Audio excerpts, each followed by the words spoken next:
actually take to get here? I think it's coming from Korea."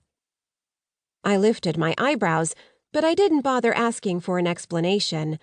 From what I'd gathered from Minsheng's mentions of the organization, it wasn't a headquarters somewhere, but a group of people scattered around the globe who tried to protect the mythical and fairy tale-like creatures and races wherever they appeared.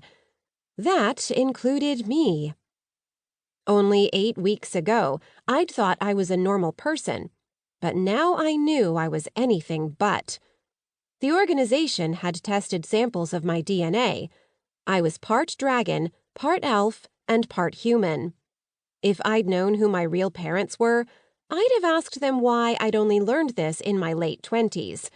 Instead, I had to satisfy myself with learning everything I could from Minsheng. The first hint that the world had not been normal had been when I'd found Zephyr as an egg in an abandoned warehouse. I'd bonded with him not long before he hatched, and we'd been together ever since. At first, we'd been on the run from a shadow agency, one that wanted to hide people and creatures like us from the rest of the world. Minsheng and his friend had helped me send them a message. They now left us alone as long as we remained hidden. So, here we were, in a training room underneath a restaurant in Chinatown in LA. "Is there someone you can ask about controlling the air with more precision?" I asked Minsheng, still thinking about how I could fly. "No, sorry," Minsheng replied. "No one within the organization has trained anyone with air elemental magic in at least 2 decades. I dropped my spoon. What did he mean no one had trained anyone for the last 2 decades? "You have to understand, everyone has been in hiding. There are rumors of a sanctuary, a place where many people like you and me have banded together and now live in a safe little community. But they're rumors. Agencies like the one here in LA are all over the world." I frowned. How exactly was Minsheng going to train me if he had no experience with my abilities? The day we'd first met, he'd told me he'd been waiting for me his whole life. I'd thought that meant he knew everything I needed to know.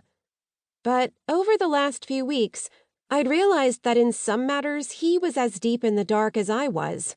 The governments of the world had made sure of it. In a lot of ways, I couldn't blame him. He was doing his best, but it didn't keep me from being frustrated. I wanted to learn faster, to be the best I could be. I had a nagging doubt that at some point, Zephyr would get so large, or we would slip up in some way, and the agency would be right back to hunting us. As soon as I'd finished eating, I got to my feet again.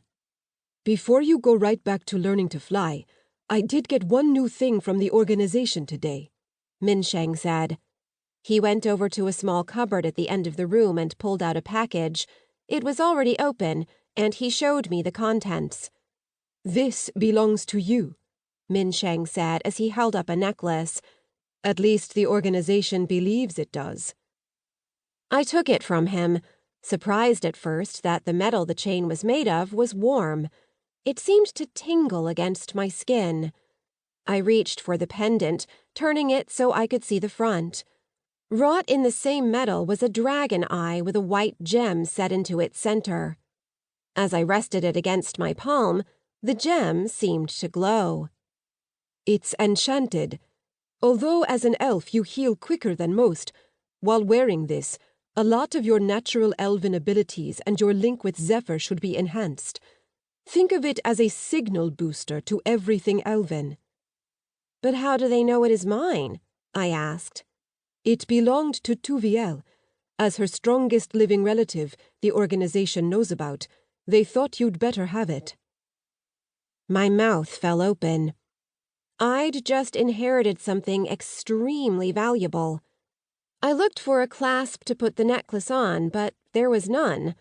I turned to Minsheng to ask how to get it on, the loop too small to fit over a head, but he was absorbed in reading a note. "It seems that if you have enough of Tuviel's blood in you, you can pinch the slightly longer link at the top, and it will open." Minsheng pointed to the link he meant. "No pressure, then," I replied. At first I wasn't sure I wanted to even...